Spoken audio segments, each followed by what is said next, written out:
시청자 여러분 안녕하십니까. 정천한 직설입니다. 오늘은 오후 5시에 여러분들과 함께 생방송으로 찾아뵙습니다. 요즘 어떻습니까? 한동훈 비대위원장이 매일같이 이재명 민주당 대표를 비아냥대고 있습니다. 어떤 날에는 법인 카드를 가지고 얘기를 하고요. 어떤 날에는 감옥 이야기를 현직 집권여당의 대표 격인 비대위원장이 화두로 올리고 있습니다. 언론은 연일 한동훈 비대위원장에 대해서 잘한다. 물론 보수 언론들입니다.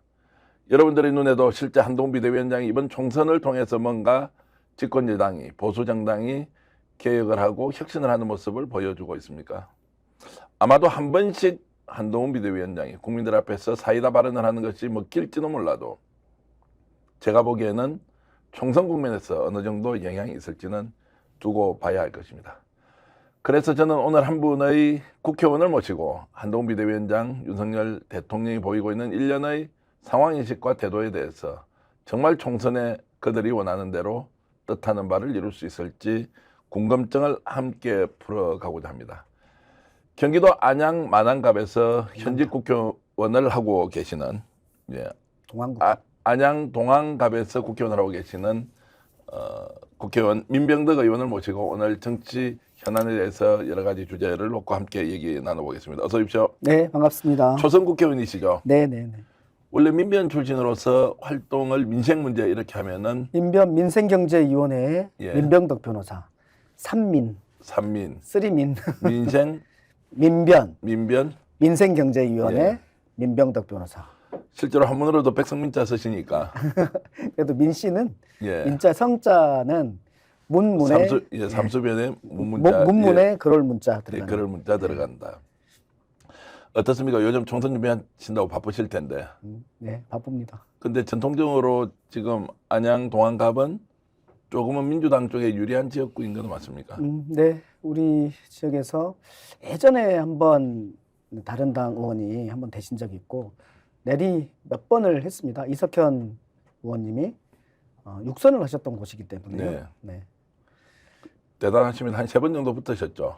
네, 경선만 제가 이석현 의원님하고 3번 했고 예. 2012년도에 30%대로 지고 또 4년 더 해가지고 10% 올려서 2016년도에 또 40%대로 지고 예. 또 4년 더 해가지고 10% 올려가지고 2020년도에 50% 넘겨서 이긴 건데 저로서는 진짜 한 곳을 열심히 갈았다고 볼 수 있습니다.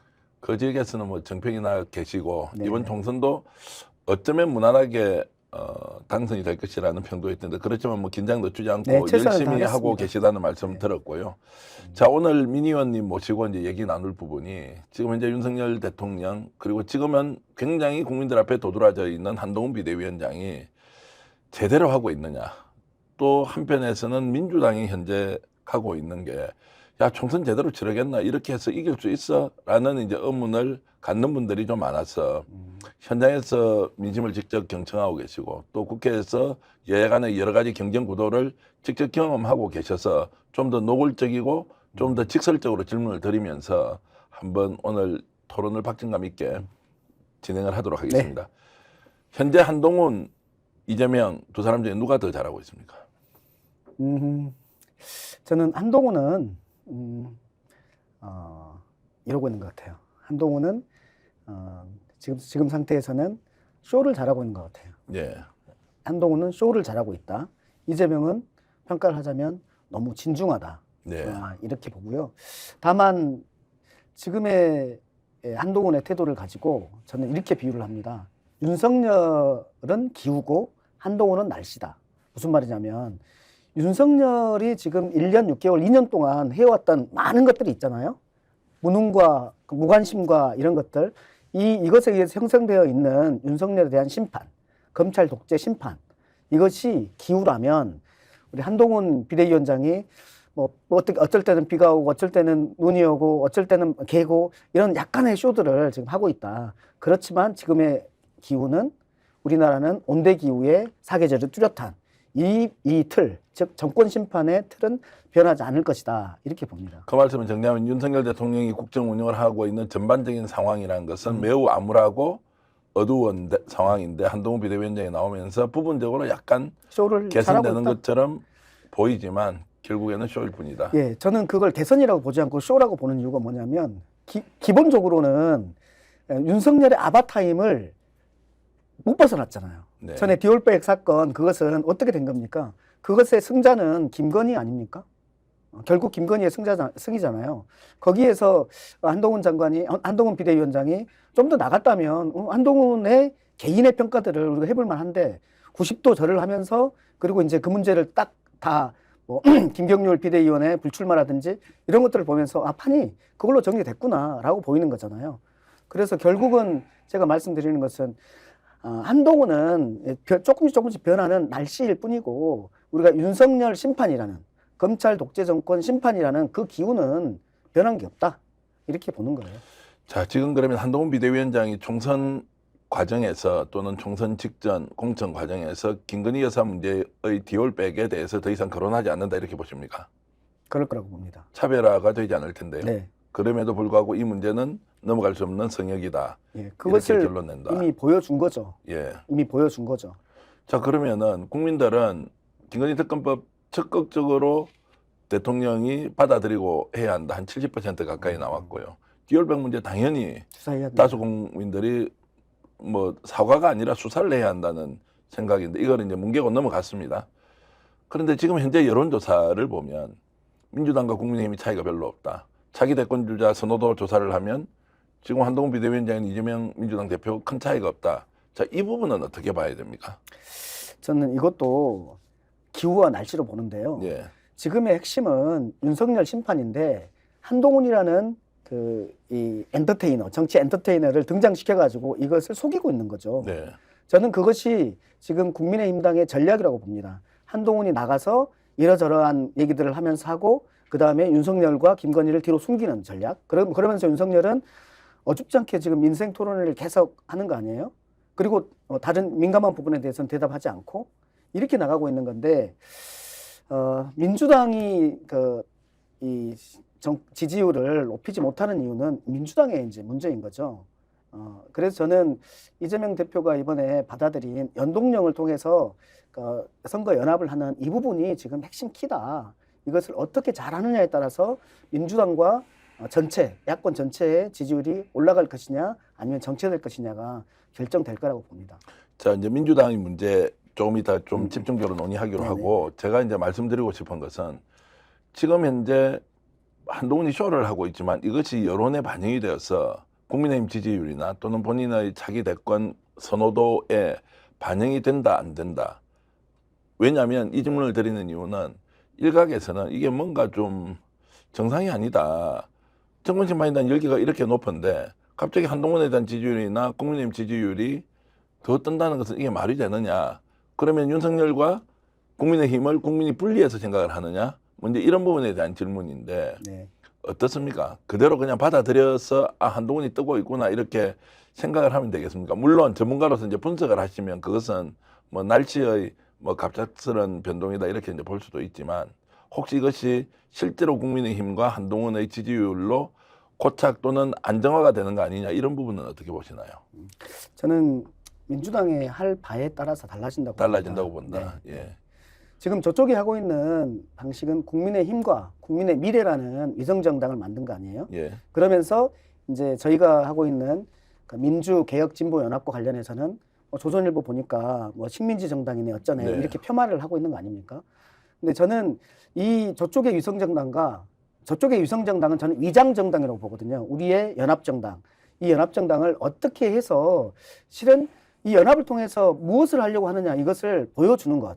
그러니까 윤석열을 심판할 수 있느냐, 심판하고 나서 무엇을 할 것이냐.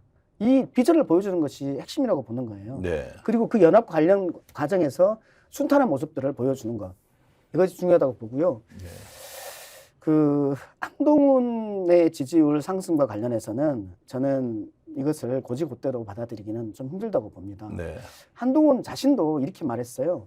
총선이 지나고 나면 내 인생은 더 꼬일 것이다 라고 했단 말이죠. 저는 그럴 거라고 봅니다.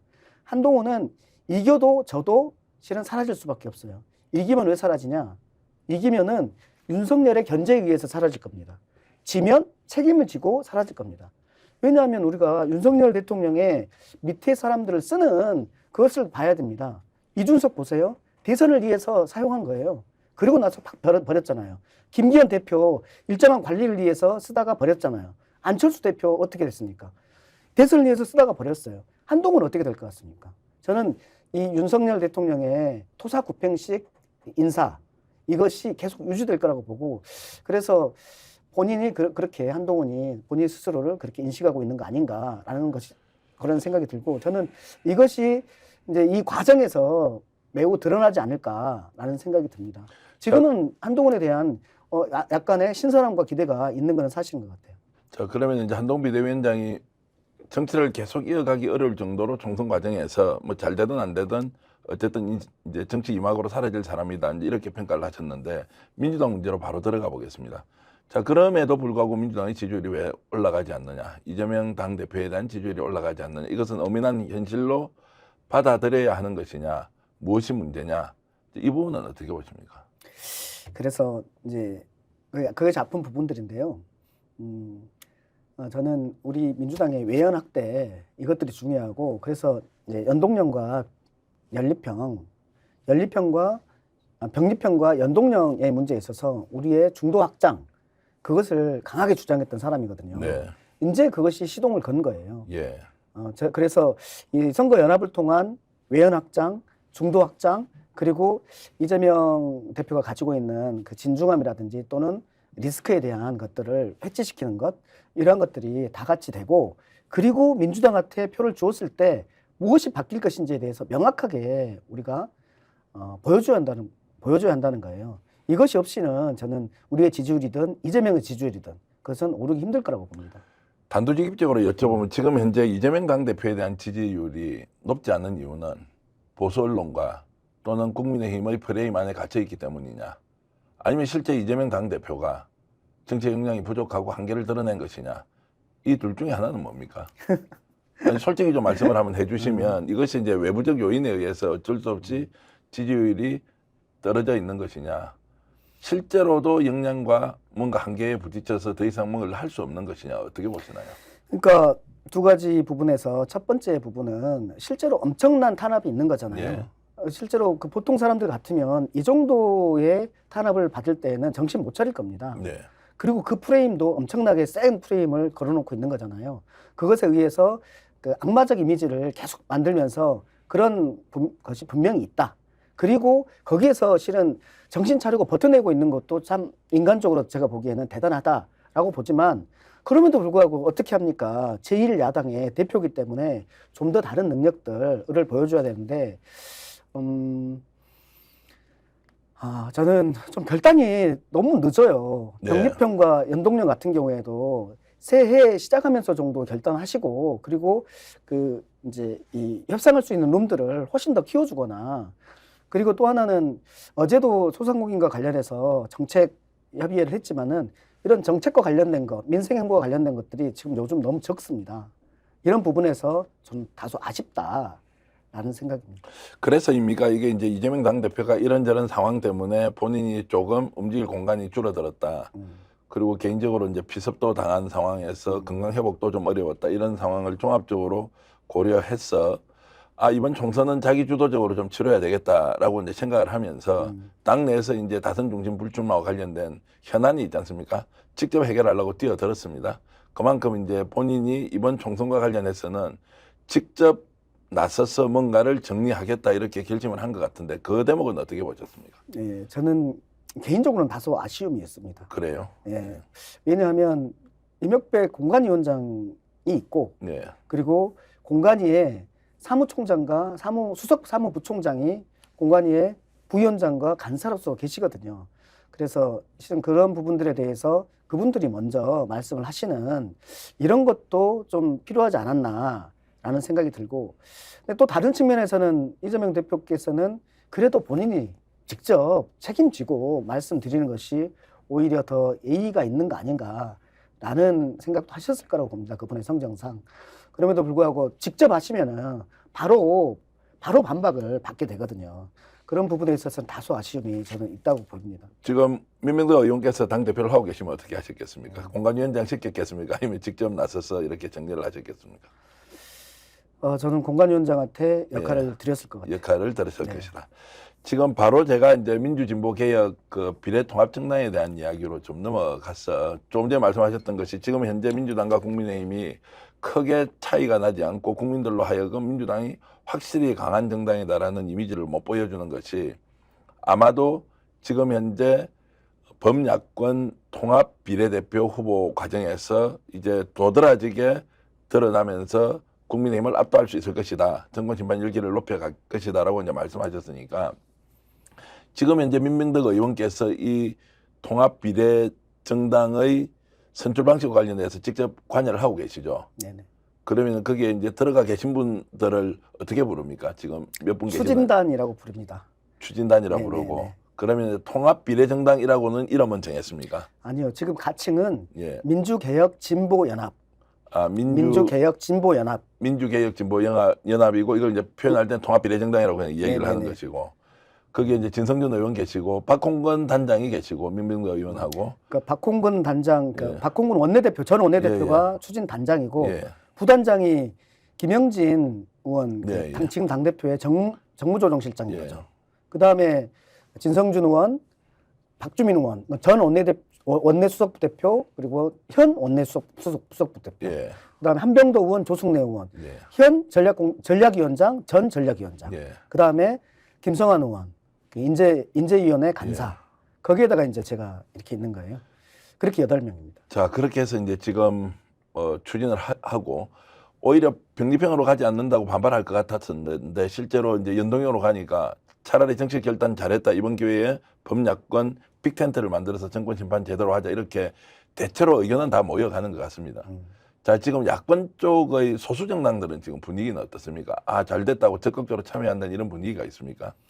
그러니까 한마디로 말할 수 없는 이유가 예. 녹색정의당과 예. 진보당과 그다음에 새로운 진보, 예, 예. 새진보연합, 새진보연합, 그 과거에 이제 기본소속당, 기본소속당이죠. 일단 예. 이런 세 군데가 있는데 새진보연합, 기본소속당이었던 새진보연합과 진보당은 아주 적극적입니다. 예. 적극적이고 오늘도 저희 협상하고 왔는데 녹색정의당은 아직 적극적이지 않고 거기가 지금 분위기상은 좀 어려워 보이는 분위기도 있습니다.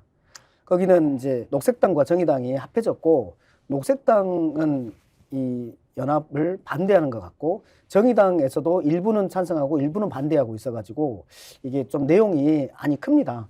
그래서 15일 정도까지 저희한테 기다려달라고 그래서 기다리고는 있는데 아마 녹색정의당이 저는 들어와야지 조금 우리의 명분이 더 크고 그리고 실리도 더 커질 거라고 보는데 안 들어올 수도 있겠다라는 생각입니다. 자, 정의당 쪽은 그나마 들어가서 할 수 있는데 녹색당 쪽에서 들어가기가 아예 어렵다 또는 안 된다 우리는 하지 않는다 이렇게 기류가 강하게 형성돼 있는 거죠. 네, 그렇게 했습니다. 자, 그러면 만약에 녹색정의당이 빠지더라도 이게 범야권 이제 연대는 계속 가기는 가야 되지 않습니까? 네, 우리가 그렇게 선언해 놨습니다. 이번 주 토요일까지 기다리고 예. 그때까지 답이 없으면 하기로 한 대들끼리 개문발차하겠다.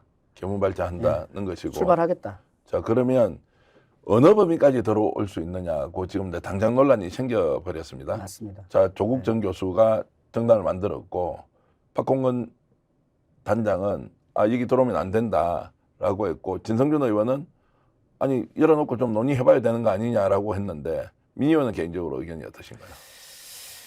우리 당대표께서는 조금 열어놓은 듯한 느낌이었어요. 예. 뭐 모든 세력이 합해져야 되고 예. 그리고 그 기준은 국민의 눈높이다 이렇게 예. 말씀하셨고 박홍근 단장은 아니다 이렇게 말씀하셨는데 저는 그렇게 좀 한쪽은 좀 열어놓고 한쪽은 실무 협상하는 분들은 좀 어렵다 이게 맞는 것 같고 저도 실무 협상하는 입장에서는 우리가 중도 확장을 위해서 이걸 하는 건데 조국 장관의 그 신당이 들어왔을 때에는 다소도 좀 우리의 원래 목적이 좀 훼손되지 않을까라는 생각이 들고 뿐만 아니라 우리랑 같이 하려고 하는 소수 정당 중에서도 강력하게 반대하는 쪽도 있고 그래서 저는 인간적으로야 조국 장관의 상태와 이런 거에 대해서 다 이해가 되지만 근데 그 억울함과 이런 것들을 지금 정치적으로 풀려고 하는 것들이 다소 저는 좀 무리다.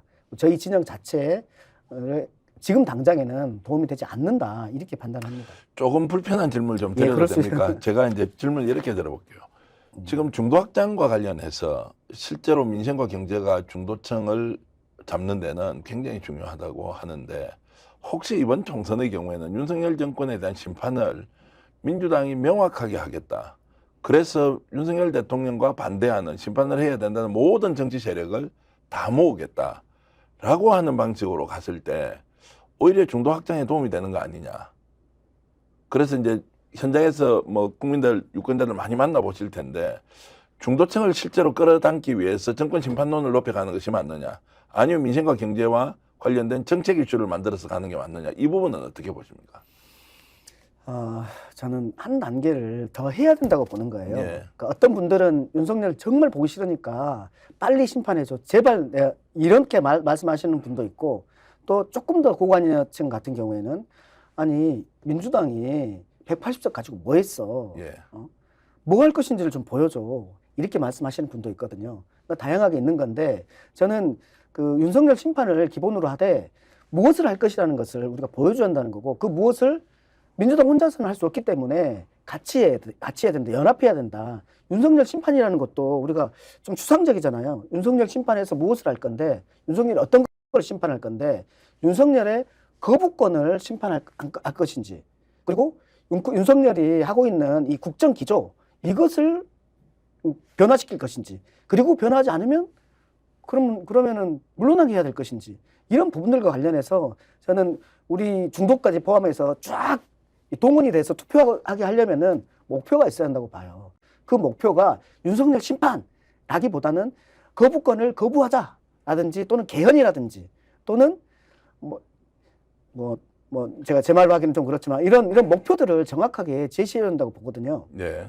그런 목표가 합의가 되겠습니까? 각자의 정치적 기반이 다르면 생각도 좀 다를 텐데. 그러면 그래서, 제가 조금 이제 구체적으로 말씀드리면 자, 탄핵하자. 자, 퇴진시키자. 세 번째, 자진하야 하도록 하자. 또 하나는 식물 대통령 만들자. 그리고 차라리 200석 이상을 가져가서 개헌하자. 임기 단축 이야기 뭐 이런 겁니다. 이제 이런 것까지 포함해서 이걸 단일화된 하나의 의제로 결정할 수 있느냐라는 현실적 문제가 생길 것 같은데요. 그래서 오늘도 저희가 그 추진단에서 예. 세 개의 틀로 움직이고 있거든요. 하나는 정치 협상, 하나는 정책 협상, 하나는 창당 실무 작업 이렇게 세 개로 되고 있고 전체 일을 하고 또 부분의 일을 하는데 저는 정책 협상을 오늘 하고 있는데 그래서 이제 오늘 이런 논의들을 하고 왔어요. 네. 그런데 우리의 목표를 선명하게 하는 게 좋다 이런 측면도 있고 그랬을 때 자칫 오만의 프레임에 빠질 수 있다라는 그 두 가지 의견이 왔다 갔다 지금 하고 있는 중입니다.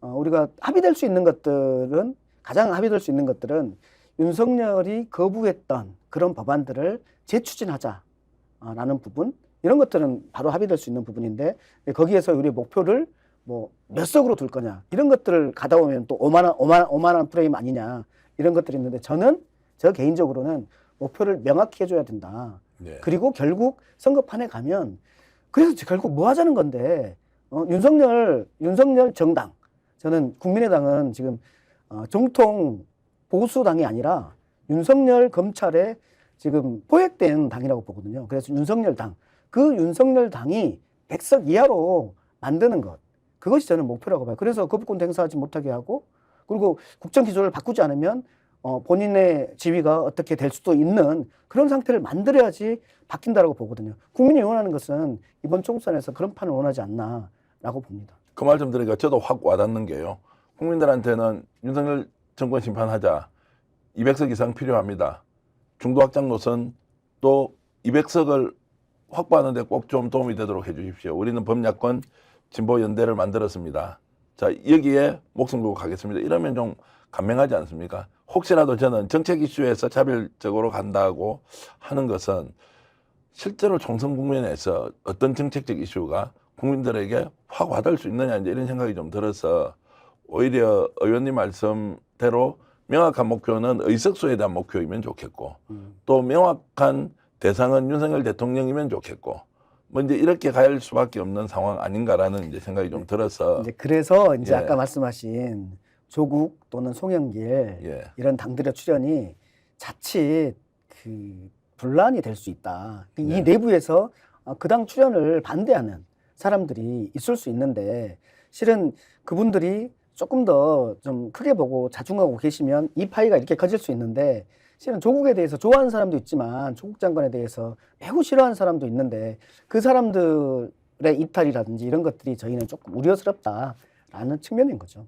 그러면 바로 질문 하나 드리면 조국 장관이 윤석열 대통령 또는 정권 심판론으로 민주당이 제대로 해보자라고 했을 때 조국 신당은 그다지 도움이 되지 않는다. 당연히 거기에서도 실은 저희로서는 예. 선거 측면에서는 나오지 않은 게 좋겠다라는 예. 거고 그리고 뭐 결국 나오셔가지고 지난번처럼 더불어시민당과 열린민주당처럼 되어서는 그때는 같이 당연히 하는 거죠. 예, 예. 그때도 열린시민당 때도 열린민주당은 저희랑 같이 여기에 색깔리하지 마십시오. 저희는 더불어민주당을 찍어주십시오. 더불어시민당을 찍어주십시오. 한 거잖아요. 네. 저로서는 제 개인의 생각은 다를 수 있지만 제가 당인으로서 우리의 그 개혁, 민주개혁, 진보연합 여기에 파이를 키워야 되는데 네. 실은 여기에서 5% 정도를 가져가면 이 파이가 줄어드는 거거든요. 결국은 그것을 저희는 용인하기는 저로서는 쉽지 않다라는 말씀을 드리는 거예요. 그리고 결과적으로 그렇게 됐을 때는 당연히 또 같이 하는 거죠. 예, 예. 그 말씀을 들어보면 참 복잡하구나 이런 생각이 좀 들었고 네네. 딱 국민들이 명확하게 이해할 만한 한 가닥의 방향을 제시하기는 참 어려운 부분이 이런 고단위 정치 협상의 과정이겠구나 이런 생각이 좀 들었고요. 자, 통합비례정당이 어떤 식으로든 출범하면 총선에서 압승하는 거는 기정사실로 이렇게 봐도 되겠습니까? 저는 그 과정에서의 감동이 있어야 될 터인데 예. 지금 하는 정치 협상에서 뭐 비례를 어디 당이 몇 석까지 하고 어디가 몇 석까지 가고 이거 이렇게 나눠 먹기 너희들끼리 하는 거 아니야. 이렇게만 끝나면은 그러지 않을 수도 있다고 봅니다. 그런데 그렇게 우리가 이 연합에서 이 선거를 하는 이유에 대한 뭐 말씀하신 윤석열 심판이라든지 거기에다가 또 다른 정책적인 목표들이라든지 이런 것들을 조금 더 선명하게 하기 위해서 저희는 이 국민들로부터 말씀을 듣는 과정을 좀 거치려고 합니다. 그러니까 정책 협상에서는 그 정책들을 청책이라고 하죠. 들어서 정책을 만드는 청책.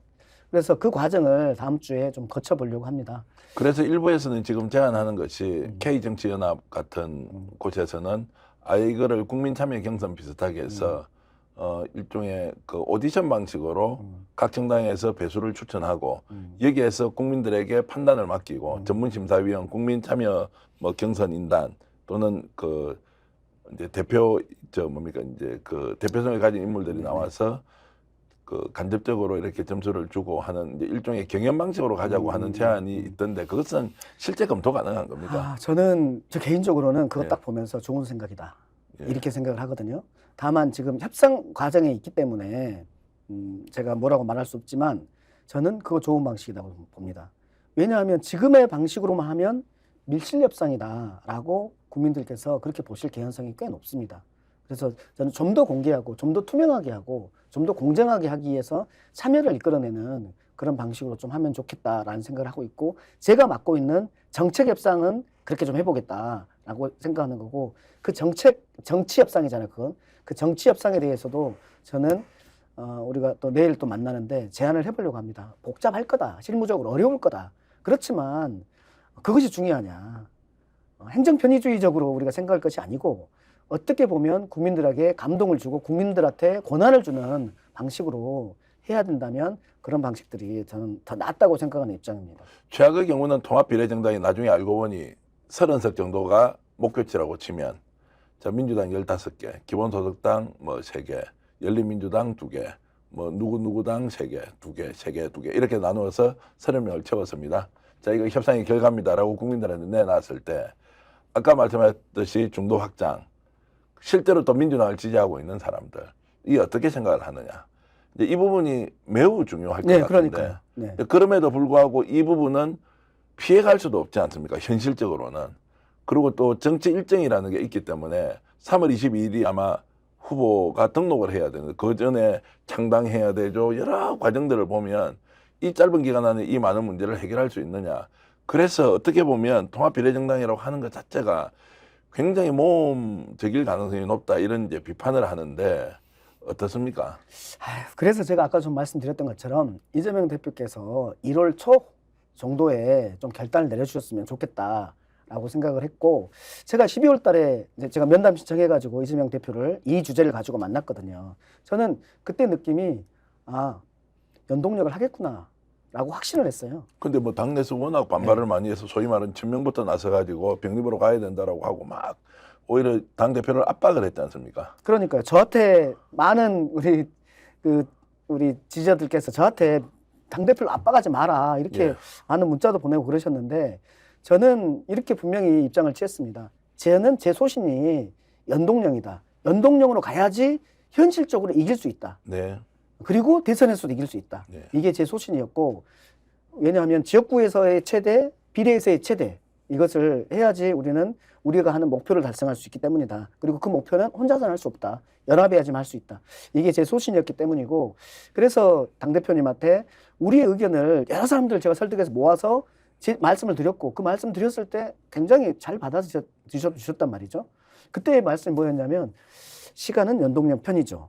그리고 민의원과 저는 각자의 역할을 지금 하는 거죠. 이렇게 말씀하시더라고요. 네. 저는 그 속에서 연동형을 하시겠다는 의지가 강하게 있으시고 지금 당장 발표할 시기는 아니다. 이렇게 보는구나. 라고 해서 그 시기는 1월 초중순이면 좋겠다. 왜냐하면 그 지난한 현실적인 협상의 과정이 필요하거든요. 근데 협상의 과정이 줄어들면 줄어들수록 아까 말씀하신 그 오디션 방식이라든지 이런 것들을 할 기회가 없어져 버려요. 지금 물리적으로는 한 3월 3일 또는 2월 말에서 3월 초 이때 중앙당을 창당해야 됩니다.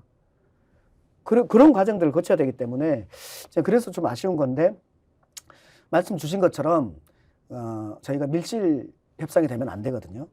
그래서 좀 국민들에게 그 선택을 맡기는 그런 방식들을 추진을. 극적으로 만들어 갈 수 있을 것 같습니까? 짧은 기간 안에. 오늘이 이제 2월 뭐 15일이 지나고 그럼 2월 말 그러면 3월 중순까지 이렇게 이제 정하려고 그러면 병립형 논자들이 가장 반대하는 근거가 예. 이거였거든요. 시간이 가면 갈수록 여기가 아수라장이 될 거다라는 주장이었었잖아요. 예. 그래도 그 각자의 욕망이 꿈틀대는 속에서 그것들을 조율하는 것이 정치 아니겠습니까? 네. 저는 이번이 좋은 우리한테 주어진 기회라고 생각해요. 이 과정에서 이 각각의 정당들이 서로에 대한 신뢰들을 조금 더 확보하면서 해나갈 수 있다고 봅니다. 오늘 제가 정책 협상과 관련해서 처음으로 만났는데 거의 대부분이 거의 95%가 똑같아요. 네. 한 5% 정도를 조금 더 논의하고, 그리고 이제 이것을 국민들한테 공개해서 국민으로부터 받는 과정들을 거치자에 대해서 다 동의했어요. 정책 부분은 어쨌든 정책 이제 국민들이 참여를 적극적으로 하더라도 합의만 하면 되니까 되는 것이고. 그러니까 정치 협상이 이제 예. 실은 이게 재밌는 부분인데, 그렇다고 해서 이것이 감동을 주진 않아요. 예. 정치 협상 부분이. 이거는 정책이요? 정치. 예. 정치 협상이라는 게 지금 어디가 몇 석 갖고 예, 어디가 예. 몇 석 갖고 순서를 어떻게 정하고 예. 이것이 정치 협상 분야인데 예. 각각하고 욕망이 뭉치는 곳이 예. 여기 아닙니까? 그러니까 저는 민주당부터 조금 더 욕심을 내려놓고 다른 당들도 욕심을 좀 내려놓고 이것을 원만하게 만들어 나가는 그런 성숙함을 보여줘야 한다고 봐요. 예. 지금 국민들은 그걸 원할 겁니다. 국민들이 그렇게 원하는 방식의 경연 오디션 방식으로 될 가능성 몇 % 정도 보십니까? 저는 내일 또 주장하면 예. 현실적인 문제들을 꽤 얘기하실 텐데, 그렇죠. 현실적인 문제들 얘기하실 텐데, 저는 50% 이상이라고 봅니다. 예. 그 이유는 뭐냐면, 저는 분명히 말씀드렸어요. 이렇게 해서는 이거는 과거보다 더 퇴행이라고 볼 수도 있다. 네. 과거에는 민주당 같은 경우에는 뭐 어떤 정치 분야, 뭐 외교 통일 분야, 뭐 경제 분야, 뭐 일반 분야 이렇게 분야별로 공모를 해가지고, 그리고 그 공모 받은 사람 중에서 권리당원들이 투표해서 정하고, 그리고 순서를 나중에 중앙위원들이 정하는 이런 굉장히 복잡한 관계들을 거쳤어요. 그래서 된 분도 떨어진 분도 다른 불만들이 없었거든요. 그런데 이번에도 그거에 준하는 방식을 하지 않으면 안 된다. 다만 저는 오히려 하려면은 아까 K 정치남 예. 여기에서처럼 그 새로 만들어지는 그 정당에서 하는 게 더 좋겠다라고 예. 보는 거예요. 예. 그러니까 당명은 아직 정해지지 않았죠. 가칭인데요. 민주개혁진보연합이 가칭이고, 연합으로 당명을 쓰지 않고 당자를 쓰지 않고 연합이라는. 아니, 지금 가칭인데 예. 이것도 아주 중요한 것 중에 하나이고, 예. 뭐 저희는 뭐 더불어통합당이라든지 뭐 이런 안들은 가지고 있습니다. 네. 다 가지고 있고, 그래서 지금 이것도 협상의 내용이죠. 예. 좀 민감한 협상의 내용입니다. 예. 그거 어쨌든 국민의 눈높이에 맞는 방식으로 간다고 당 대표가 했기 때문에 협상에 참여하는 분들의 역할이 굉장히 중요할 수 있다. 자칫 잘못하면 나눠 먹게 되는 순간 아니야만 못한 결과 나올 수 있다 이런 생각까지 좀 듭니다. 네네, 좋은 지적이십니다. 예. 자, 그런데 이제 결국 총선은 이번에 운동권 청산론과 그리고 정권 심판론 두 개가 이제 맞붙는 형국인데 솔직히 말씀 한번 해주십시오. 운동권 청산론 들고 나온 국민의힘 한동훈 비대위원장의 전략 어떻게 보십니까? 저는 실패할 거라고 봅니다. 예. 저는 뜬금없이 운동권 청산론을 들고 나온 거예요. 예. 예를 들면 지금 운동권의 대부라고 하신 분들이 이제 60이 넘어갔습니다. 예. 물리적으로도 그렇고 또 하나는 우상호 의원님 같은 경우는 부출마를 선언했습니다. 예. 그다음에 누구죠? 그 김영춘 장관. 예. 그 정치를 이제 그만두신다고 은퇴를 선언했어요. 선언했죠. 예. 그리고 실은 송영길 전 당대표 같은 경우에도 지난번에 불출마를 선언했어요. 예. 그랬는데 이제 검찰에서 탄압이 많아지니까 조국 장관이 정치한다고 하지 않았잖아요. 근데 검찰을 가지고 계속 탄압을 하다 보니까 송영길도 조국도 실은 갑자기 또 나온 겁니다. 그랬던 측면이 있는 건데 지금은 무슨 임종석 장관이네 뭐 이런 분들 가지고 얘기하는 건데 그게 그분들이 우리 당의 전부가 아니에요. 아주 소수인 거잖아요. 이걸 가지고 말하고 있는데 이거는 극렬한 국민의힘 거기 이제 지지자들 외에는 이건 설득력이 없다고 봅니다. 자, 그래서 이제 중도 확장으로 과연 이념 투쟁론을 내세워서 국민의힘이 성공할 수 있느냐? 저희 경험으로 보면 아닌 것 같은데 한동훈 비대위원장이 여기서 그냥 소위 말하는 빠꾸를 하지 않습니다. 계속 밀고 가면서 거기에 막 호응하는 언론들이 있으니까 이번에 총선 운동권 청산론 외치면 국민의힘이 이길 수 있겠다 이렇게 생각하는 것 같은데 이대로 계속 갈 것 같습니까? 중간에 어느 정도 좌회전 우회전 한번 할 것 같습니까? 저는 좌회전을 안 할 수 없을 거라고 봅니다. 네. 네. 이것으로는 판이 갈라지지가 않아요. 네. 이게 시대 정신이라고 하는데 저는 지금의 시대 정신이 갑자기 운동권 청산이다? 뭡니까 갑자기? 네. 저는 이번에 근데 민주유공자법 할 때에도 그렇고 보훈부 장관 인사청문회 할 때도 그렇고 국힘당 분들의 시각이 꽤 이상해요. 무슨 말이냐면 국가유공자의 범위는 독립과 호국과 민주거든요. 이 세 개의 발이 국가의 유공이라는 거예요. 2024년 2월 달을 규정 짓는 대한민국의 특성은 세 가지라는 거예요. 독립, 보훈, 민주라는 거거든요. 네. 근데 이 민주에 대해서는 인정을 계속 안 하려고 해요. 강정의 보훈부 장관한테 본인이 호국을 하신 것도 아니고 독립을 하신 것도 아니고 시아버지와 친정아버지가 그걸 하신 거고 그럼 본인은 76년부터 80년 사이에 대학을 다니셨는데 그때 유신 말기에 극성할 때인데 독재가 이때 독재 반대에 대한 민주투쟁을 하셨냐라고 했더니 안 했대요. 그러면 그때 민주주의를 위해서 싸웠던 사람들에 대해서 부채가 있냐라고 했더니 대답을 안 합니다. 그리고 심지어 이 건너편에 있는 상대방 당, 국민의힘 당 분들이 어떻게 그런 질문을 할 수 있습니까? 이렇게 얘기를 하더라고요. 그래서 그분들은 민주만 나오면 왜 그러시는지 모르겠어요. 대한민국은 일본에서 독립하고 6.25 전쟁을 겪고 그리고 산업화를 이루고 민주화까지 한 그런 나라가 대한민국의 특성입니다. 근데 지금 운동권 청산 이것은 민주를 계속해서 거부하는 거예요. 그 시각이 계속 녹혀져 있는 겁니다. 근데 그게 이제 먹히고 있다는 게 더 이상하지 않나. 국민의힘 쪽 네. 극렬한 지지자들에게만 먹히고 있는 네. 거죠. 그리고 언론이 실은 지금 386 중에서 그만두신 분들에 대해서는 전혀 얘기하지 않고 지금 임종석 비서실장 한 사람에 대해서만 계속 물고 있는 거 아니에요? 네. 임종석 장관의 개인의 호불호와 개인의 결단 이 부분일 뿐이지 이것을 임종석 장관을 하면은 운동권을 청산 안 한 거고 임종석 장관을 우리가 공천하지 않으면 운동권을 청산한 거다. 이렇게 보는 것도 아니잖아요. 이렇게 볼 수 없는 부분입니다. 자, 그 말씀은 결국 먹히지 않는 논리를 가지고 계속 강제하고 있다. 그럼 민심은 이것을 받아들이고 있느냐? 정권 심판론과 견줄 만한 또는 정권 심판론을 뛰어넘을 만한 것으로 인식하고 있느냐? 정권 심판 열기하고 운동권 청산 열기하고 어떻습니까? 현장에서 만나는 국민들은. 현장에서는 윤석열 제발 좀 바꿔달라라는 분들만 있지 예. 운동권 이놈들 뭐 헤쳐먹었고 기득권이고 이런 얘기 없습니다. 실제 없습니까? 네, 없어요. 혹시 민주당이라서 못 듣는 거 아닙니까? 아니면 중도에서도 안 나옵니다. 보좌진들 통해서 한번 들어보라고 하더라도 운동권 청산이라는 중도에서는 안 나옵니다. 중도까지도 안 네, 나온다. 안 나옵니다. 그러면 결국 이것이 이제 잘못된 선거 전략이라는 거 아닙니까? 그렇죠. 여당에서의 선거 전략은 실은 집권 여당, 힘 있는 집권 여당이 국가 발전 이렇게 할 수 있다. 그리고 야당이 발목 잡는다. 이렇게 가야 됩니다. 예. 여당은 우리는 뭘 하고 싶은데 야당이 발목 잡아서 못하니 우리한테 표를 몰아주면 여당이 할 일을 하겠다. 이것이 원래 전통적인 거예요. 근데 지금은 진짜 웃긴 구도에 놓여 있는 거잖아요. 그렇죠. 웃긴 구도에 놓여 있는 겁니다. 야당 너희들 잘못했어. 이 사람들 심판해 주세요라고 하는 책임 있는 정치 세력은 저도 처음 봤는데 어쨌든 거기에 먹힌다고 언론에서 계속 보도를 하고 있으니까 제가 이제 약간 우문 같은 질문을 드렸고요. 자, 그래서 이번 총선으로 그러면 이렇게 직행을 하면 정권 심판의 열기는 굉장히 높을 것이다. 네. 우리가 언론을 통해서 인지하는 것보다 더 강하다. 이것은 규정해도 될 거 아닙니까? 네. 의석으로 드러나는 것은 그러면 실제로 몇 석 정도 드러나겠느냐. 제가 이제 민주당은 부자 몸살인다고 우리 괜히 잘 된다고 나섰다가는 역국 맞는다. 이런 것이 과연 지금 먹히겠느냐라는 생각이 좀 들긴 한데 어찌됐든 그것을 포함해서 솔직하게 민주당 151석 하면은 이재명 당대표 말대로 선전한 겁니까? 아니요.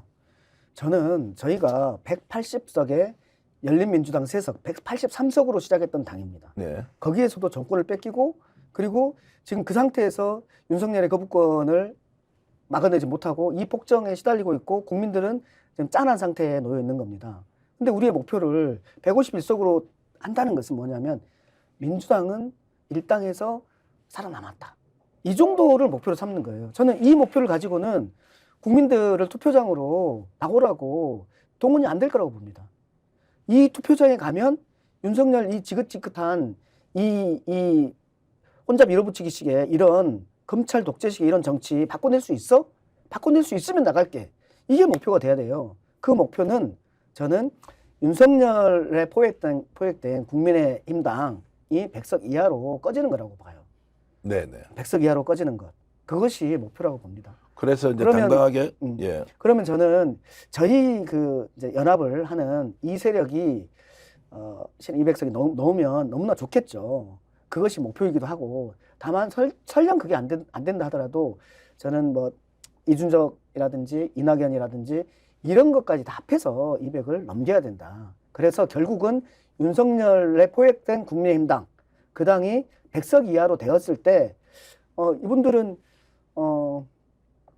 잘못하면 탄핵될 수도 있네. 네. 이렇게 고민해야지 될 거 아닙니까? 국민에게 모든 선택을 맡기겠습니다. 범야권 200석 이상 만들어 주십시오.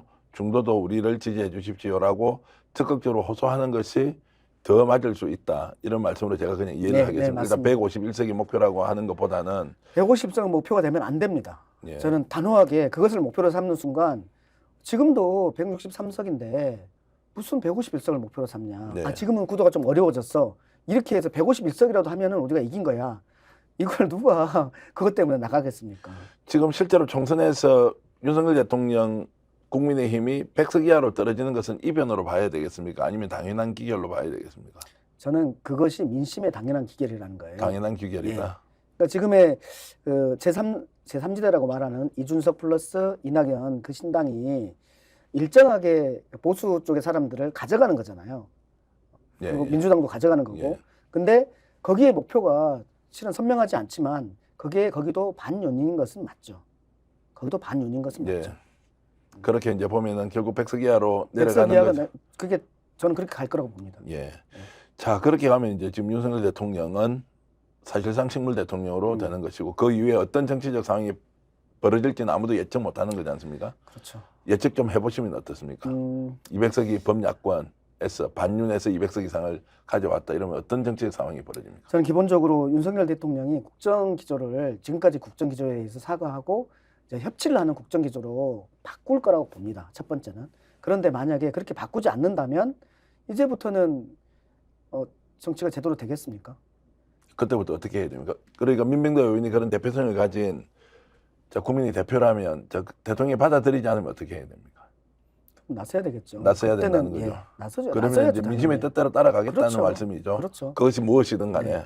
그때 저는 우리가 이렇게 많은 의석을 가지고 있으니까 의회에서만 해야 된다. 나는 이렇게 되면 안 된다고 봅니다. 예. 의회에서도 하지만 밖에서도 해야 한다고 보거든요. 예. 저는 우리가 200석 이 반윤 세력이 200석을 넘겼는데 윤석열이 바뀌지 않으면 밖에서라도 실은 투쟁해야 될 거라고 봅니다. 그 원래 정치학을 전공하셨고 네. 또 변호사이면서 민주 사회를 위한 변호사회에서 활동을 계속 하셨는데 왜 정치 시작하셨어요? 정치요? 예, 법률가로 계속 사시면서도 얼마든지 국민들 힘을 이렇게 내도록 옆에서 도와줄 수 있었을 텐데. 이런 측면이 있습니다. 제가 민생경제위원회에서 아주 열심히 해봤는데 그때는 뭐 토론회도 하고 또 법안도 만들어서 이제 국회의원 하는 형님들한테 형님 이건 꼭 해야 됩니다. 해보지만 실은 그것은 그것으로는 채워지지가 않습니다. 네. 저는 지금은 제가 설득되면 제도를 바꿀 수 있다는 게 너무나 좋습니다. 변호사로서 열심히 하지만 그 한계는 법적 테두리 아니에요. 우리 판례가 이렇고 법이 이러니까 다소 억울하지만 이렇게 할 수밖에 없습니다. 이런 말을 변호사로서 할 수밖에 없었는데 국회의원이 되면은 내가 이거 억울하네, 잘못됐네 라고 하면은 법을 바꿀 수 있고 규정, 제도를 바꿀 수 있는 이게 가장 재밌습니다. 그래서 저는 변호사보다 국회의원이 훨씬 재밌는 이유가 이거거든요. 재미있게 하시는 분은 누구도 이길 수가 없죠. 의무적으로 하는 분보다 재미있게 하는 분들은 이길 수가 없는데, 자, 그래서 지금 이제 의정 활동 하시면서 정치학을 전공한 게 정치하는 데 도움이 됩니까? 아니면 변호사로 율사 출신인 게 법률가인 게 더 도움이 됩니까? 두 가지가 다 도움이 되는데요. 예. 율사라는 것은 아주 기술적인 부분에서 유능함을 발휘할 수 있어요. 근데 그것으로만은 안 되거든요. 정치는 저는 우리가 정치학 원론에서 나오는 정치는 뭐냐면 한 사회에서 희소한 가치의 권위적 배분이다. 이렇게 네. 즉 배분이거든요. 그러니까 각자가 이러저런 욕망들을 가지고 있는데 그것을 권위 있게 잘 배분해서 갈등을 조절하는 것. 이 조율 능력이 정치라고 보거든요. 그 조율하는 데 있어서 논거를 세우는 것이 법적 지식인 것이지 그 법적 지식으로 이 조율을 할 수는 없거든요. 그래서 저는 두 가지 다 필요하다고 보고 더 중요하다면 저는 제가 정치학을 공부하면서 그 세례를 받았던 거 이것이 저한테 가장 중요하다고 생각합니다. 그래서 많은 사람들은 제가 상담을 해주기 전까지는 변호사인지 까먹고 있습니다. 네. 상담을 해주면 네가 변호사지? 의원님 변호사였죠? 이러는 거예요. 예, 그런 것들이 이제 결국 정치학을 공부하고 변호사 자격을 가지고 있는 것이 실제 의정 활동에 훨씬 더 도움이 된다 이런 말씀으로 이해를 하겠고요. 자, 지금 재선 국회의원 될 가능성이 높으신 거죠. 솔직하게 이야기하면. 네, 최선을 다하고 있습니다. 최선을 다하고 있는 것이고. 재선 국회의원이 되면 이제 초선과 다르실 텐데 어떤 의정 활동이나 어떤 정치를 하는 게 스스로 지금 다짐하고 있는 미래의 계획입니까? 제가 국회의원 되는 게 너무나 힘들었고요. 10년을 지역을 바닥을 닦고 그리고 민주당 활동들을 하면서 3번의 경선을 거쳐서 국회의원이 됐고요. 국회의원이 돼서는 실은 나름대로 의정 활동도 열심히 하고 그러니까 법안도 핵심적인 법안들, 핵심적인 제도들 엄청나게 했거든요. 뭐 손실보상법 가장 핵심적인 거 그리고 소상공인과 관계된 것들 제가 대부분 했거든요.